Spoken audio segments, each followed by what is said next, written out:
వీళ్ళు ఏ government form అవుతుంటారు next అంటే చెప్పలేమన్నా. ఇప్పుడు జగన్మోహన్ రెడ్డి గారు ఆల్రెడీ 2019 నుంచి 2014 వరకు రూలింగ్ చేస్తున్నారు. జనాలకి పథకాలు అందిని చాలామంది పేదవారు వీళ్ళు లబ్ధి పొందారు. ఇప్పుడు ఇప్పుడు టీడీపీ ఏంటంటే జనసేన 2 కూటమికి వెళ్తున్నాయి కదా. పవన్ కళ్యాణ్ పిఠాపురం, మంగళగిరి లోకేష్ వీళ్ళు తిరుగుతున్నారు. చెప్పలేమన్నా. అయితే ఈ జనసేన ఓటింగ్ ఉన్న చోట కూడా టీడీపీని నుంచే పెట్టారు కదా. అక్కడ కొంతమంది అపోజిషన్ అవుతున్నారు టీడీపీ వాళ్ళు జనసేనకి టికెట్ ఇవ్వటం ఏంటని. పవన్ కళ్యాణ్ గెలుస్తారనుకుంటున్నారా?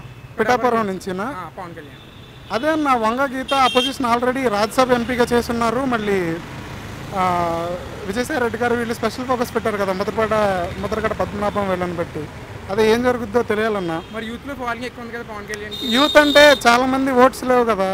పవన్ కళ్యాణ్ ఫ్యాన్స్కి ఓట్లు లేవని చెప్పి కొంత జనాల్లో డిస్రెస్పెక్ట్ ఉంది కదా. మనం అది పవన్ కళ్యాణ్ ఉన్న ఫ్యాన్స్ని దాన్ని ఎలా యూజ్ చేసుకుంటాడో తెలియాలి. పిఠాపురం అంటే కమ్యూనిటీ ఓటింగ్ అది ఉంది కాబట్టి పిఠాపురం సెలెక్ట్ చేసుకున్నారు. ఇప్పుడు అక్కడ ఆల్రెడీ వంగ గీత అంటే ఇంకా చాలా పెద్ద పేరు ఉంది అక్కడ. ప్రజారాజ్యంలో గెలిచిన, అంతకుముందు కాంగ్రెస్లో ఎమ్మెల్యే కూడా అయింది, రాజ్యసభ ఎంపీ కూడా కదా. చెప్పలేమన్నా ఏం జరుగుతుంది. నేను జగన్కే వేస్తానన్నా. ఎందుకంటే జగన్ వల్ల మనకి యూజ్ లేదంటున్నారు చాలా మంది. అది ఒకసారి ఎడ్యుకేట్ అవ్వాలన్నా. ఎందుకంటే పోర్ట్స్ కడుతున్నారు కదా.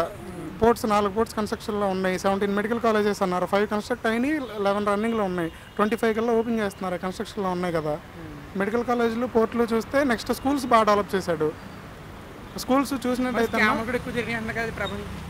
ఎక్కడ స్కామ్ అంటే ఇప్పుడు అపోజిషన్ అన్న తర్వాత రూలింగ్లో ఉన్న పార్టీని దుమ్మెత్తిపోయడం అంతా మనం చూసాం కదన్నా. అంతకుముందు 14 to 19 కూడా ఏది స్కిల్ డెవలప్మెంట్ స్కామ్ అనే కదా చంద్రబాబు నాయుడు అరెస్ట్ చేసింది. చూద్దాం ఏం జరుగుద్దో. బాగుందన్న వాలంటీర్ వ్యవస్థ బాగుంది కాబట్టే కదా చంద్రబాబు నాయుడు వీళ్ళు కూడా 10,000 చేస్తాను వాళ్ళ శాలరీస్ అని చెప్పి ఇచ్చారు. పవన్ కళ్యాణ్ కూడా కూటమి అధికారంలోకి వచ్చినా సరే వీళ్ళకి శాలరీస్ పెంచుతామని వాళ్ళు మాట్లాడుతున్నారు కదా. సిస్టమ్ బాగుంది. ఎవరు పెట్టినా దాన్ని. రేవంత్ రెడ్డి కూడా ఒకప్పుడు అన్నాడు కదా కాంగ్రెస్ గవర్నమెంట్ ఇక్కడ తెలంగాణలో పెడతారని. అట్లా అన్నా. ఆల్రెడీ వైఎస్ఆర్సీపీకి గత సంవత్సరం అంటే ప్రీవియస్ జరిగినప్పుడు కూడా ఓటు వేసాను. ఇంకోటి ఏంటంటే ఆయనకు ఉన్నటువంటి జగన్మోహన్ రెడ్డి మీద అభిమానంతో ఆయనకు ప్రభుత్వం గవర్నమెంట్ ఫామ్ చేస్తారు. కానీ డెవలప్మెంట్ విషయంలో ఎడ్యుకేషన్ విషయంలో బాగుంది. కానీ మెయిన్ అతను గెలవడానికి నెక్స్ట్ గవర్నమెంట్ వైఎస్ఆర్సీపీ గెలుస్తుంది అంటే ప్రజానికానికి ఏదైతే వాళ్ళైతే అమౌంట్ వేసారో అంటే అమ్మఒడి గాను ఈ పథకాల మీద గెలుస్తుందే తప్ప ఎడ్యుకేషన్ పరంగా కానీ ఎంప్లాయ్మెంట్ పరంగా కానీ వాళ్ళని చేసింది ఏం లేదు. అలా చేసింటే అందరూ హైదరాబాద్ వచ్చేవాళ్ళు కాదు, అందరూ ఏపీలోనే ఉండేవాళ్ళు. ఇప్పుడు చాలామంది కూడా ఆ కాన్సెప్ట్ మీకు సెకండ్ వచ్చేసి జగన్మోహన్ రెడ్డి తర్వాత అత్యధిక మెజార్టీకి వచ్చిందే మాదే ఆంధ్రప్రదేశ్లో గిద్దలూరు నియోజకవర్గం. జగన్మోహన్ రెడ్డి తర్వాత అంత మెజార్టీ మాదే. ఏపీలో ఎలక్షన్స్ జరుగుతున్నాయి కదా, ఏ పార్టీ వస్తున్నాను? నేను డైహార్ట్ బీజేపీ బ్రో. కాకపోతే ఏపీలో పొత్తు ఉంది కానీ నేనైతే జగన్ గెలుస్తాడు అనుకుంటున్నాను. ఎందుకంటే జగన్ నవరత్నాలు కానీ ఆయన చెప్పినవి కానీ ఏదైనా సరే అమలు చేశాడు ఆయన 100%లో ఉన్నారు. జనసేన ఉంది, టీడీపీ ఉంది.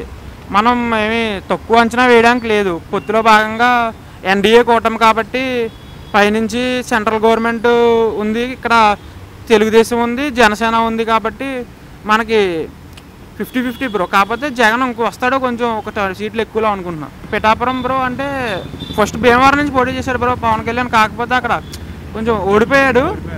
కాకపోతే పిఠాపురం ఈసారి మంచిగా ఎంచుకున్నాడు అనుకుంటున్నాను నేను. పిఠాపురంలో మంచి ఉంది పవన్ కళ్యాణ్కి ఈసారి కంపల్సరీ నగ్గుతాడు. వంగ గీత అపోనెంట్ ఉంది కాబట్టి కానీ పవన్ కళ్యాణ్ నగ్గుతాడు. ఎందుకంటే ఆయన ప్రశ్నించడం కానీ ఆయన అసెంబ్లీకి వెళ్ళాలి. ఎందుకంటే ప్రశ్నించేవాడు కావాలి మనకి. అసెంబ్లీలో మార్పు కావాలి అంటే పవన్ కళ్యాణ్ అసెంబ్లీకి వెళ్ళాలి మనం.